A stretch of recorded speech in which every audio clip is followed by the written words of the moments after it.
Sorry about that. Typical that little glitch there, tech issue. Anyway, welcome to the Smile Revolution with Princess Wow. And here's my little friend. She's a doll pin. Isn't she cute? I got her in London from a children's shop. This woman makes these one of a kind. So she's so cute. And let's see who else wants to say hi. We raise awareness to the healing power of a genuine smile. This is Gumby. If you don't know Gumby, yeah, Gumby's had a little break in his arm, so I got a new one. Actually, they're selling them as dog toys on Chewy, so I'm getting one because he's had a broken arm for a while. And let's see who else. Well, here, this is my first smile pin that I made many years ago when this started. When my dad passed away, he gave me a big smile the last time I saw him conscious, and this was in 2005. Well, anyway, this is the first pin I made. May you give and receive many smiles button. And let's see here. Now, I am a performer.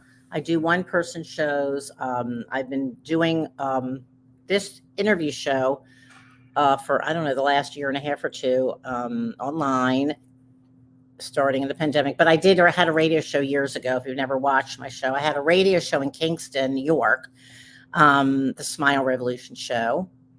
And I featured Pete Seeger, Richie Havens, and Orla Guthrie. I had many musicians, Woodstock musicians, and authors. Anyway, so I'm still promoting musicians and authors and artists and all actors. And and I'm also a hat designer, and I play a little ukulele, and I sing and have written some songs about smiling and more. And what else do I do? I don't know. I paint on clothes. I don't know. I'm a woman of many hats. So let's see who's on. I never know who's on live. Oh, hi, Mark. Okay. And there's Laura. Yes, I got the name Wow first many years ago. And then the Princess Wow came after that from two writers gave me the name and separate times. And I had a different stage name, but I do a show called A Hat Happening. So my name before this was The Mad Hattress. If you don't know me, whoever's watching. So, okay, I have a few things to read, and then I will start my interview. Okay, so Age Doesn't Matter Unless You're a Cheese by Catherine and Ross Petras, Wisdom from Our Elders. The present is the ever-moving shadow that divides yesterday from tomorrow. In that lies hope. Architect Frank Lloyd Wright. Because I had this other show called Ageless Wonders, so I have this book from that. Age seldom arrives smoothly or quickly. It's more often a succession of jerks. Writer Jean Rice. I wasn't planning on reading that, actually. It just kind of came up. Okay.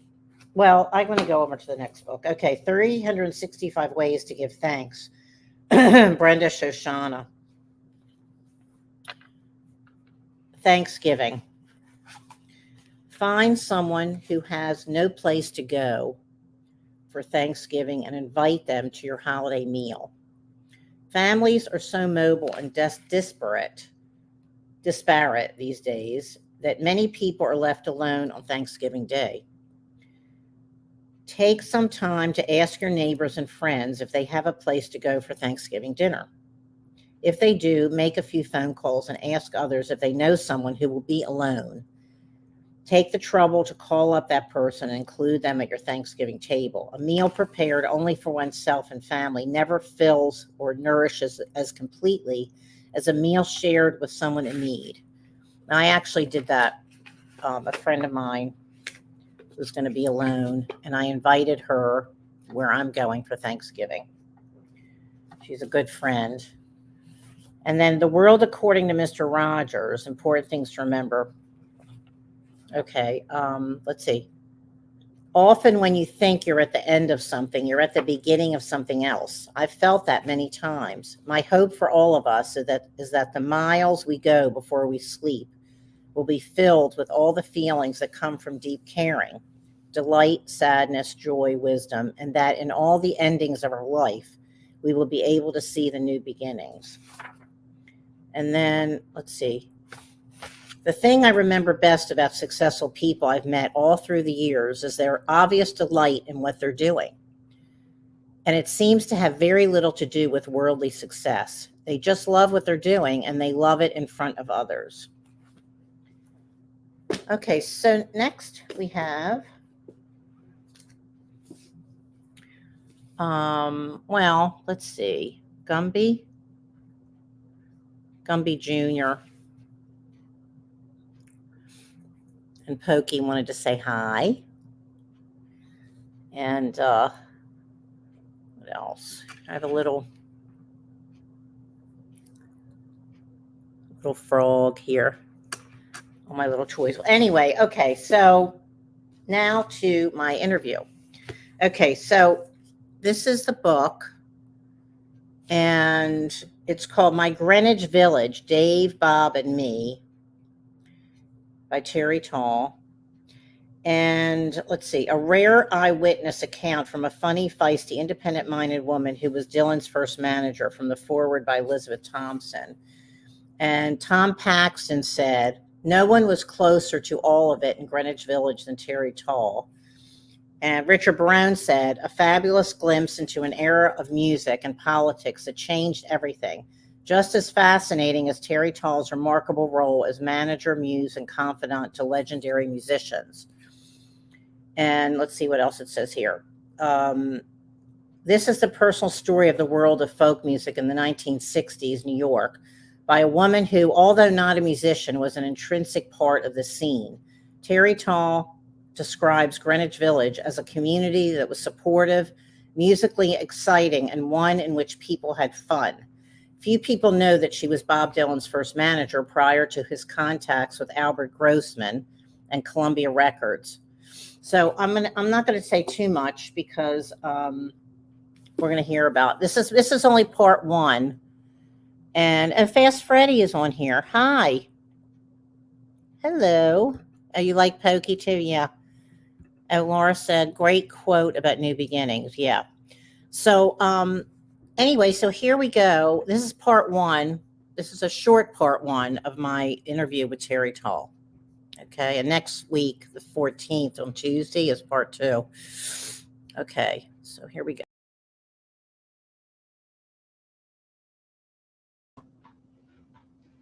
Hi, Terri. Hey, Mindy. It's great to see you finally. I haven't seen you in person since 2019. My God, it has been that long. Yeah, I remember the event, but not the date. Yeah, it was 2019 because I remember because I was performing uptown. You were, yeah. And I was on my way. It just worked out. I was in the city, and Roland and I were on our way down to see Terri. It was Terri Roach who were performing. Yes, Your good friend, Terri. So it was such fun. Yeah, and that's how we met. And with Richard Barone. So we thank you, Richard. I'm always thanking Richard. I meet so many people from Richard. I thank Richard a lot. Richard has been so incredibly generous. I know. We all thank Richard. Everybody knows Richard knows that he's just such a wonderful connector in person. Yeah. And Terri Roach, who I've gotten to know and interviewed on my show, she's so wonderful too. And I'm so glad to know. I didn't realize the connection with you and her until I read your book. I met Terri when Terri was like 15 and 16. Yeah, about 15. I know all this because I read your book. Yeah. Right. That's amazing. That's amazing. That is so cool. Yep. And but also, wait, did you meet that? Because I know you knew Paul Simon. Did you talk to Paul Simon about Terri and Maggie? I didn't directly talk with Paul. No, I sent them to him. I gave him information about getting in touch with him. You did connect that, right? Yeah. I don't think I got in touch with him personally at that time. I know, but you did connect. You told them to go see him, and Yeah. with he was teaching at what, NYU, The new school, the new school. Okay, I think. I think so. Anyway, but the point is, he was teaching music. Yeah, and that's how they got started. Really, was through you were helping them before, right? You were managing them. I was managing them, and I knew it. After a while, their parents had actually offered to go to court to sign a management contract because they were underage. But Right. yeah, the world was changing so that by then I kind of understood that I was sort of not going to continue to do it for a very long time. I was on my way out, and so Okay. and I try to think of what could I do to help them move to somebody else. So that's great. So if people don't know the Roaches, they were really well known in what the 80s of that. Well, Terry and Maggie started Mhm. first because Yeah, they were older. Yeah. And yeah, then the three of them formed the Roaches, and they became really well known, mostly in the 80s and 90s, right? the 80s. Yeah, 80s, yeah. yeah, And so anyway, your book just came out actually in October, that's right? right. It just came out. Yeah. Yeah, this month. And yeah, I had the advanced copy, and it was really, really fantastic to get to know you, because I knew when I met you, I didn't know your background in depth, just a little bit, and so to get to know and learn all about your past is amazing.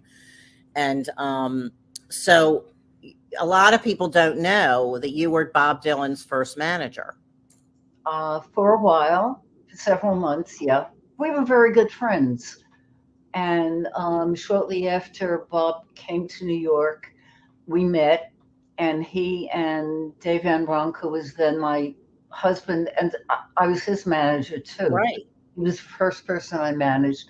Bob stayed with us on and off a lot. We thought he was a genius. And at some point, Bob asked me to manage him. And I was a young manager. I wasn't doing it really for the money. I was doing it because I would only work with people whose music I loved and I thought was wonderful. Right. I thought he was a genius. So I was managing him, and it was very difficult. We can Right. talk Yeah. later if you want. Uh, and after a while, he came to me and he said, Albert Grossman wants to manage me. And Albert was a commercial manager, a much more professional manager. Mm-hmm.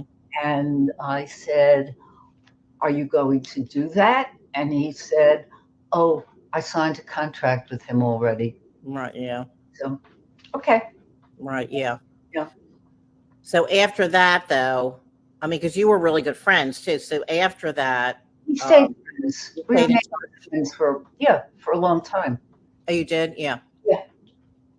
Yeah. But I know that. Okay, so Dave Von Ronk, who you were married to, um, he was actually he was there. You were everybody used to hang out at your house, right? Your apartment on Waverly Place, right? We were one of the few couples who really were kind of settled. And yeah, people, after the coffee house scene opened, we ran what we called a sort of semi-hotel, uh, bed and dinner place. And Oh, people would come up every night. Yeah. I mean, the bell would ring or people would just wander up and they would hang out. and Yeah. then give us some names, so just so you know, well, we know. I know I read about it, but who's that? Tom Paxton would come over. Tom Paxton was there a lot. Okay. Tom Paxton was a good friend, and he was there a lot. Pat Sky, who lived in the apartment next to us for several years, Oh. just wandered in there. I mean, we had an open door policy. Mhm. He lived in the next apartment, so he was there a lot. And he was a folk singer, or he is a folk singer. Pat died a few years ago, but he was Okay. he Sorry. was a folk singer, Okay. a very good one, and a very Mhm. good friend. Phil Oakes would wander in. Danny Kalb, who had been a student of Dave's and turned and became a very good friend, would wander in. A whole bunch of people.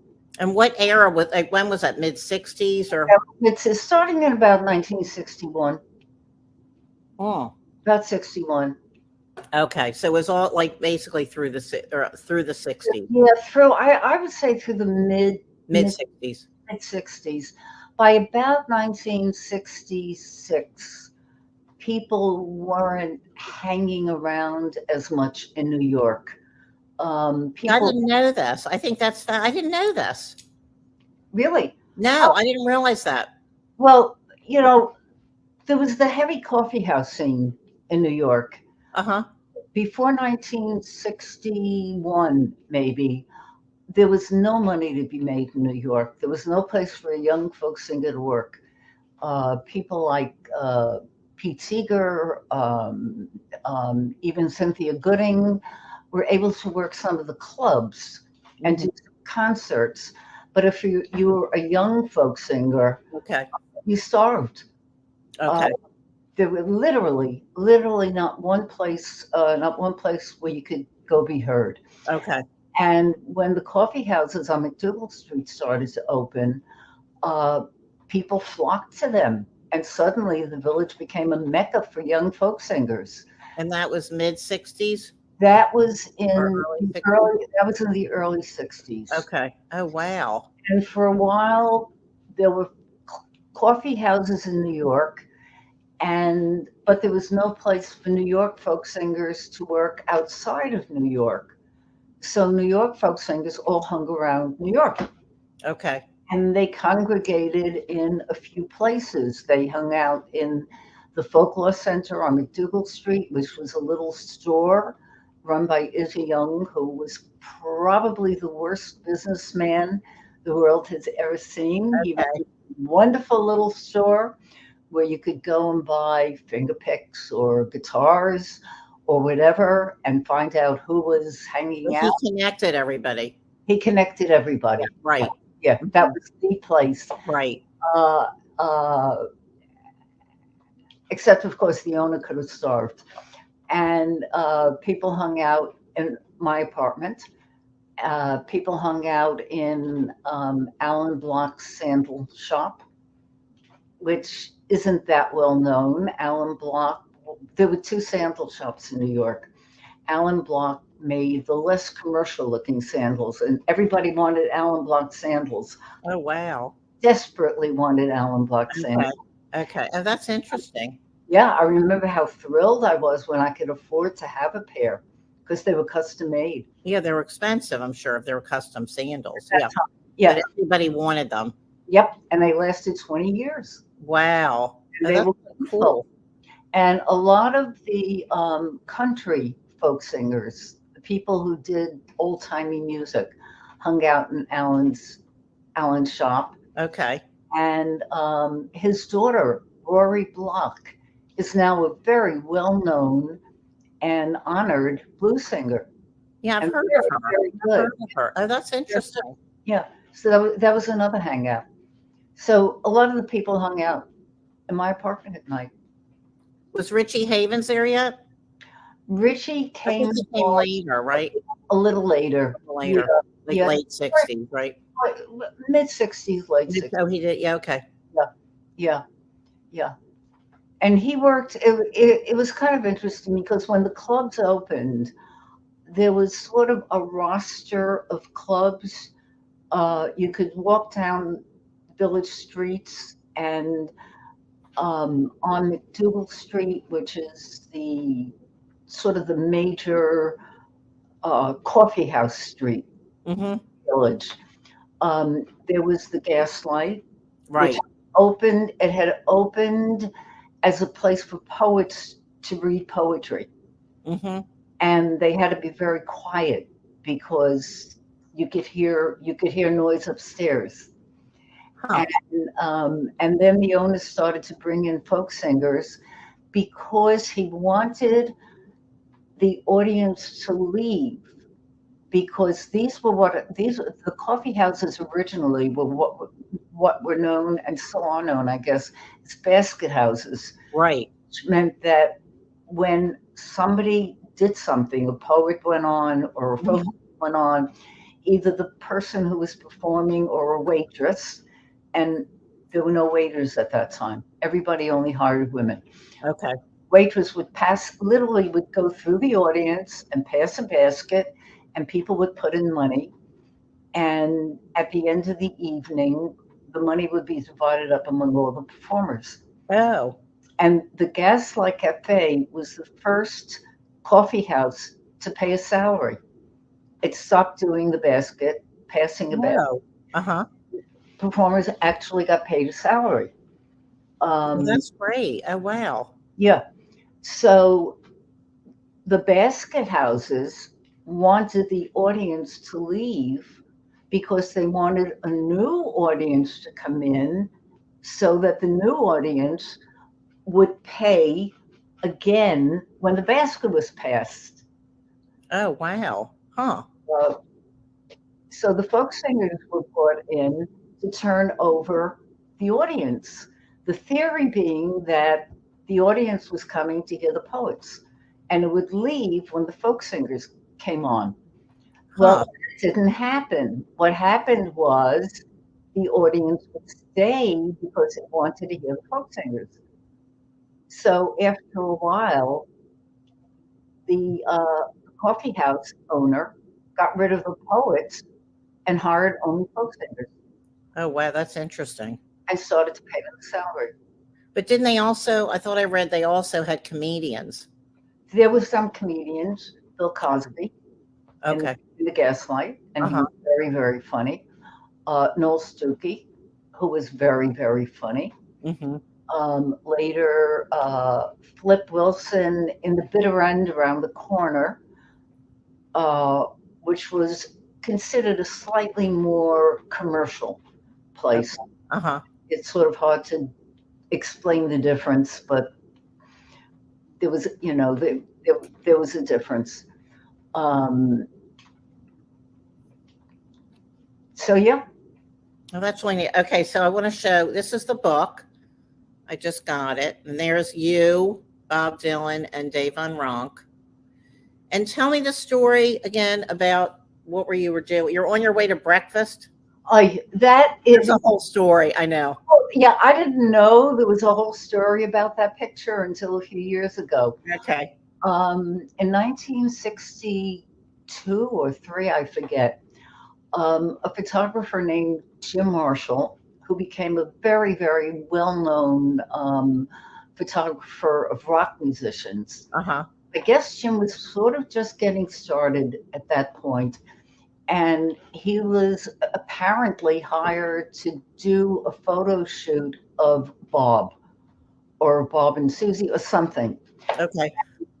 Bob and Susie and Dave and I were very close friends. Susie And Rotolo, for people who are watching, who don't know. Susie Rotolo was Bob's, what is it? Bob's first girlfriend his girlfriend at that time, at yeah, that time. Yeah. she was his girlfriend for a few years. Okay. They met shortly after he came to New York, Mm-hmm. and they were together for about 2 years. Okay. Yeah, and we were all very good friends. And after they broke up, uh, he and I remained good friends, and Susie and I remained good friends for the rest of her life. Oh, wow. She died of cancer in the early 2000s. Okay. But anyway, we would go. We all occasionally met fairly frequently, I guess, to go out for breakfast, which was Uh-huh. probably went out for breakfast at 11 o'clock in the morning. Okay. That day, apparently, we went out for breakfast at 9 o'clock in the morning, and Jim was with us, and he took pictures for we took a long walk, and he just kept taking pictures. Mm-hmm. And at some point, a young woman joined us, never knew who she was, but we Huh. were all very polite, and we never Okay. go away because, we were polite young people, and you don't do that kind of thing. Right. And there's been a lot of speculation about who she was. Okay. I didn't know anything about all this, about the fame of that walk, until about 5 or 6 years ago when Oh, wow. I saw the pictures on Facebook. Okay. Um, the walk was, we photographed, we went up Hudson, we went up, I forget what street, and then we went up Hudson Street, and then we went up 7th Avenue South, and we wound up having breakfast someplace. Okay. Some people think the Lion's Head when it was still on Hudson Street. It was a coffee house. And Jim took pictures, and that photograph is apparently a very, very, very famous photograph. Susie was in it, and to my regret, Oh, you mean, she was in this picture? she was in that picture because of the way the picture was focused. My publisher's designer cropped her out. Oh, I see. I Okay. very much regret. Because you're actually looking at her. It looks like now you're looking at her. We were talking. You were talking. Yeah. Yeah. Yeah, we were talking. We were talking. Oh, so they decided to cut her out. Okay. Well, Oh, because of the title. It's Dave, Bob, and me. and it made the picture. Title. Yeah, It's because of the title. it made the picture too wide. Right. And then also you wanted a different title. Originally. I saw it on that video when you were in the village, that event I was watching on YouTube, that you wanted it to be. The title I wanted for the book was "I Never Carried Anybody's Guitar." Right. I know. But they didn't want to do it, but that's what you wanted. Okay. No. I know. I heard that. A lot, yeah. Well, to me, a lot of the focus of the book was that I was, and this is what my publisher and I originally talked about also, was that this was very much a male world. Exactly. And it still is, but it's improved a little bit over the years. And But that I was a woman who did her own thing. Right. Was respected, and still, apparently, I hope still is. Yes. And was able to work in the business end of it, Mm-hmm. and be liked in the personal end of it. Right. I did not take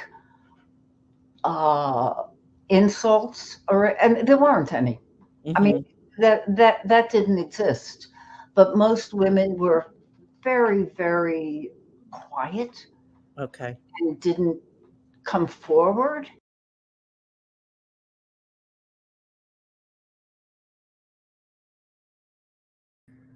That was my end of my part one.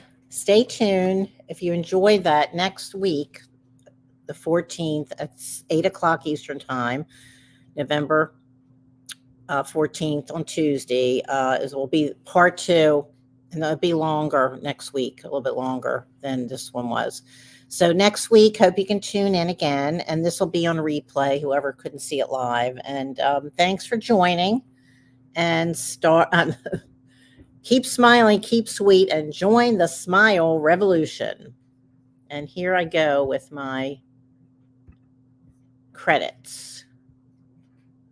It's called the Smile Revolution that comes, goes round and back to you. So smile, smile, smile, a simple smile will do. Smile, smile, smile, it comes back to you.